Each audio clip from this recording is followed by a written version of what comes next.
Today it's time to talk about our first organ system. We're going to get into the integumentary system. This is from chapter 5 in the McKinley textbook. The integumentary system is the skin and the other appendages of the skin. Appendages include things like your fingernails, your sweat glands, the oil-secreting glands called sebaceous glands. Those would all be considered appendages. So we'll be talking about those today as well. The functions of the skin, main function is protection. Your skin protects you from all kinds of potentially harmful things. Temperature, heat changes, chemicals, bumps, ultraviolet radiation, all kinds of things, even bugs and insects and microorganisms getting into the body. The skin functions as a barrier to entry for those microorganisms. Your skin also provides a waterproof barrier for your entire body. So it allows our cells to retain the water that they have within them and to not allow osmosis to occur. Osmosis, remember, is the diffusion of water from an area of higher water concentration into an area of lower water concentration. Well, we live in an outside air, environment that's completely dry or almost completely dry. Certainly lower water concentration than the inside of our body cells. But we don't shrivel up like a little raisin because our skin provides that waterproof barrier. We also see that the skin helps with regulation of body temperature and also to insulate body temperature so that we can maintain the appropriate heat inside of our bodies. And then we can also see that regulation can happen through blood vessels. Blood vessels in your dermis can dilate to allow more heat to escape and interact with the outside world, escaping the body when you get hot. Or those blood vessels in the dermis of your skin can constrict when you're really cold to reduce blood flow to the surface of the body and minimize heat loss to the outside air around us. So those would be ways that your skin can also help with thermoregulation. And then finally, sensation. We get a lot of knowledge and awareness of what's going on around us through all kinds of sensory receptors in our skin. Some for temperature, some for deep pressure, light pressure and touch. Your hairs they have sensory function. So we have a lot of sensory function in our skin as well. So the skin, when I use that word, we're talking about an organ. It's actually the largest organ in the body. It's this superficial covering, and it consists of two layers. These layers are the superficial layer called the epidermis. The epidermis is a thick, stratified epithelial tissue that we'll be talking about. If you look at the diagram over here, the epidermis is that superficial layer of the skin here. The dermis is made of fibrous connective tissue. So we're going to talk about the connective tissues that make up the two layers of the dermis, but this is the deeper, kind of tougher and thicker layer of our skin. So again, epidermis and dermis are the two layers that we consider skin. Just deep to the dermis is another layer known as the subcutaneous layer, or we call it the hypodermis.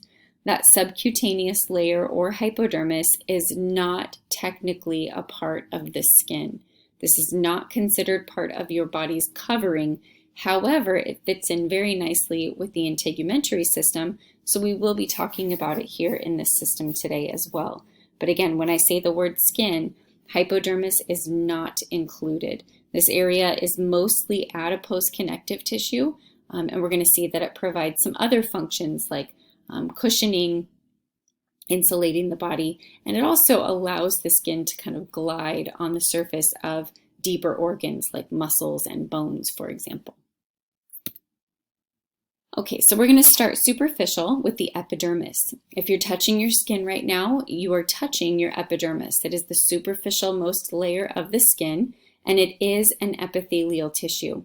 Specifically, your epidermis is made of keratinized, stratified, squamous epithelial tissue. So this means that it's stratified with many layers of cells.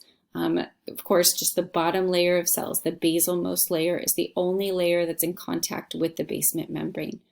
The apicalmost cells of your epidermis are squamous or flat in shape, and the fact that they're keratinized means that they're dead.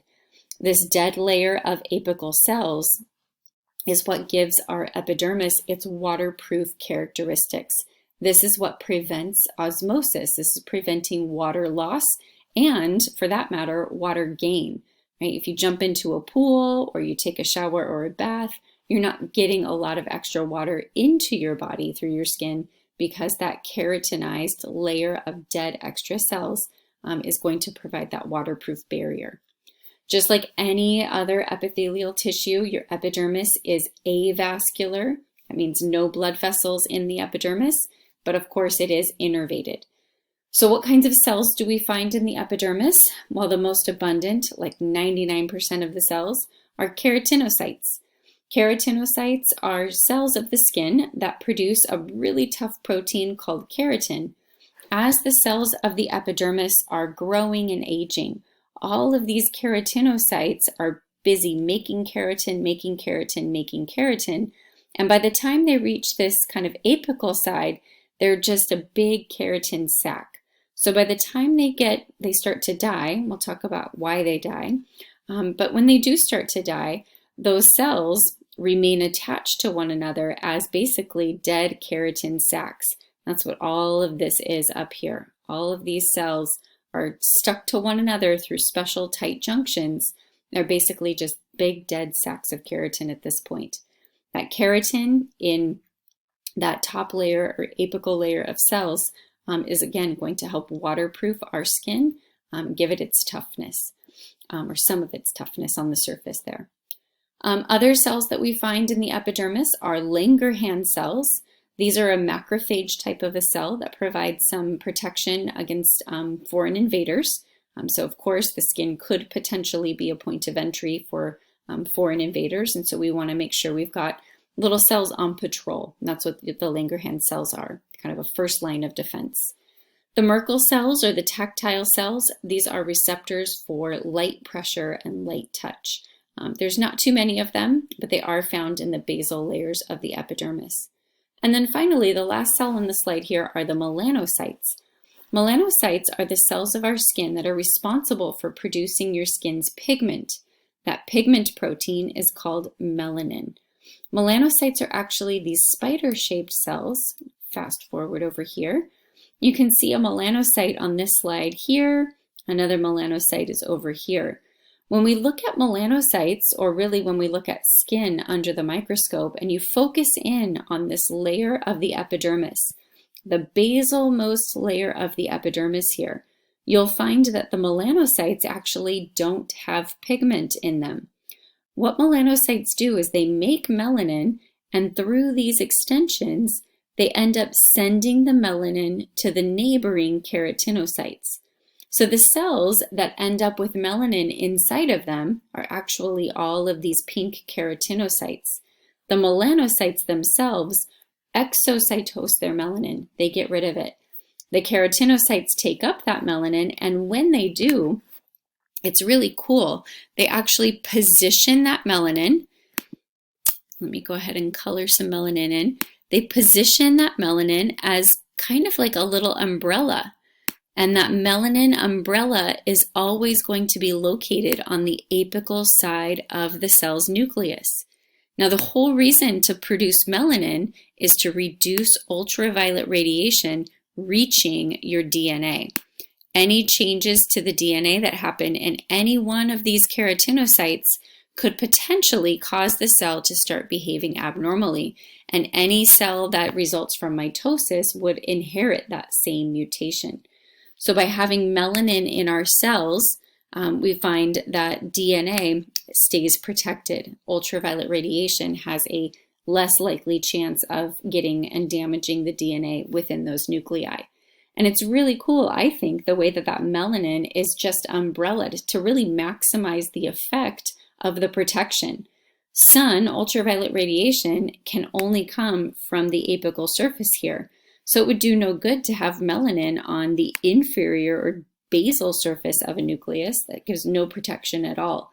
All of the melanin's protective properties are maximized by localizing that melanin as, again, like a little umbrella shading the nucleus of every single cell. This melanin is responsible for the pigmentation that we see, or the color of our skin.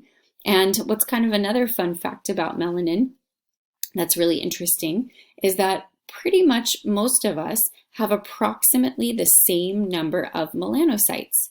You can look around, the world around you and see that there are a wide variety of skin colors and skin tones.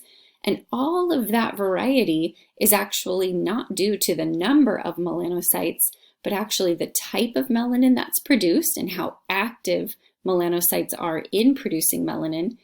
And also, as a secondary element here, keratinocytes actually digest melanin. So if you looked at the keratinocytes up here a little bit further away, you would find no more melanin in these cells.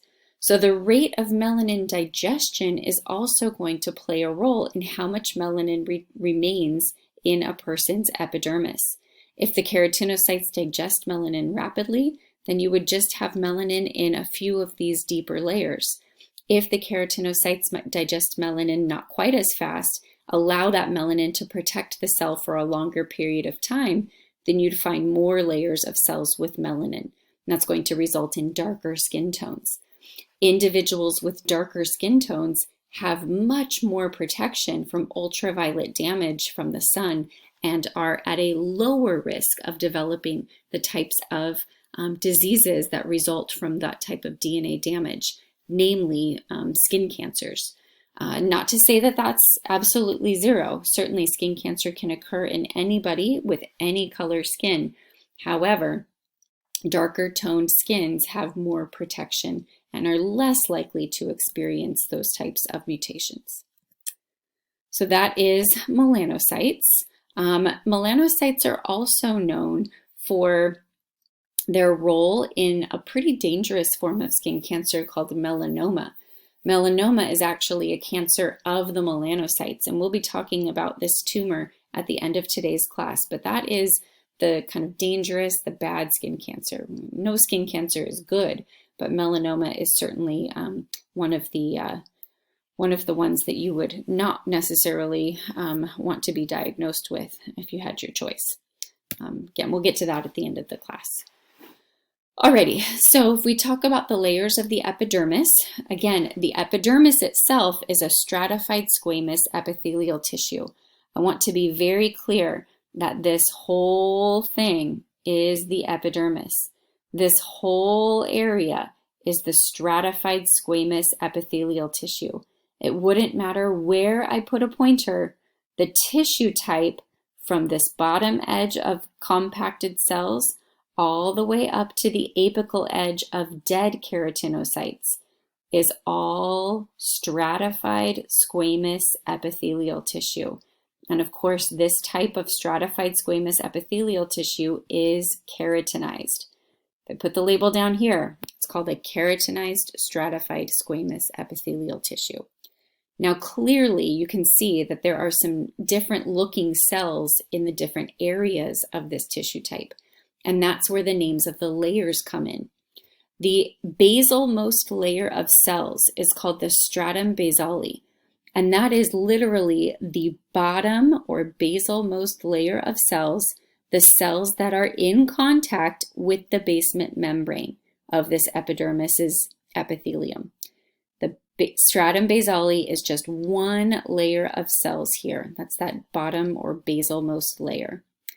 Just apical to the stratum basale is the stratum spinosum. So the stratum spinosum can vary in thickness. You see how the epidermis has these ridges we'll be talking about in a minute here. Stratum spinosum is a little thinner over here. The stratum spinosum is many cell layers thick over here. This is all stratum spinosum. So what's happening in these two layers?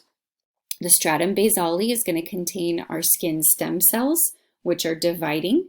And the stratum spinosum is going to contain the daughters of those skin stem cell division, the keratinocytes. These keratinocytes are actually also rapidly dividing. So we're going to find a lot of mitosis happening in these two layers, the stratum basale and the stratum spinosum. As the cells divide, older cells get pushed toward the apical surface, and eventually those cells get a little too far away from their blood supply. Remember that the epidermis is an epithelium, and any epithelial tissue will always be avascular. So as the keratinocytes get pushed further and further toward the apical surface, they begin to die. One of the first things that you'll notice is that the cells more apical in the stratum spinosum start to look a little bit lighter in color, and specifically their nucleus begins to lighten. That is a sign that the cell is getting kind of older, and it's also getting too far from its blood supply to stay alive.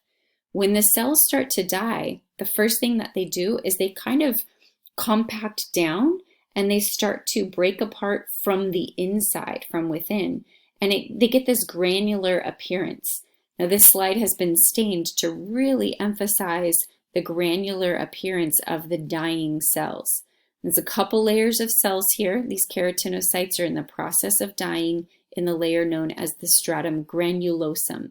That stratum gets its name because the cells begin to look kind of granularly, like there's little sand pebbles inside of the cells.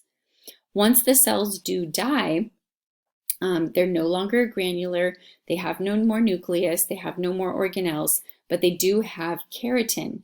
And that keratin at this point is all compact. We get this kind of pink layer here known as the stratum lucidum. That is a layer of newly dead keratinocytes. So the stratum lucidum is going to be just on the apical surface of the stratum granulosum. It's a very thin pink layer of newly dead keratinocytes. And then we get the stratum corneum. The stratum corneum is the rest of the dead keratinocytes. After they pass through this stratum lucidum, they get the appearance of just really holding on to each other as these dead sacs of keratin. Stratum corneum provides, again, friction resistance. The top apical cells can slough off and you don't get any holes in your skin. That also provides this waterproof barrier for the retention of in the cells of our body. So again, 5 layers: stratum basale, stratum spinosum, stratum granulosum, stratum lucidum, and stratum corneum are all the 5 layers within the epidermis layer. So again, they're all considered the epidermis. Tissue type, remember, keratinized, stratified, squamous epithelial tissue. That's the tissue type for this entire region here. Alrighty, so here is a comparison, a side-by-side of the histological preparation we were looking at on the left and a diagrammatic representation or illustration of the cells over here on the right. So once again, stratum basale, 1 layer of cells. Stratum spinosum, cells are dividing, older cells are getting pushed up. They eventually get too far away from their blood supply, they begin to die, and they take on that granular appearance in the stratum granulosum. Once they do die, they form a couple layers of stratum lucidum, lots of pink staining proteins inside, and then of course the stratum corneum is the kind of packed layer of all those dead keratinocytes up there. So I want to mention that the stratum lucidum is only found in thick skin. If we were to look at a slide image of thin skin, we would not find a stratum lucidum layer. What you would see in thin skin is a stratum basale, a stratum spinosum, a stratum granulosum, and only a stratum corneum. No stratum lucidum in thin skin. The other thing to note about thin skin is that the stratum corneum is usually less than half of what you're seeing here. So the end of the tissue, the apical surface of the tissue, would probably be something like this. You wouldn't have any more cells apical. None of this would be there. So you can see the difference in thickness here. For thick skin, the stratum corneum is about the same thickness as all the other layers combined. For thin skin, the stratum corneum is not. It is much less. And of course, thin skin lacks the stratum lucidum layer. So only 4 layers in thin skin, 5 layers in thick skin. We only have thick skin in 2 parts of our bodies. Thick skin containing stratum lucidum is only going to be found in the palms of the hands and the soles of the feet. That's it. Nowhere else in the body. There's a structure inside of the eye of some animals called the tapetum lucidum, and that is not this. This is thick skin. It's called stratum lucidum, and it's only found in the palms of the hands and the soles of the feet. 5 layers of skin in those 2 regions only. Again, a couple layers of dead keratinocytes. Everywhere else on your body is going to be thin skin.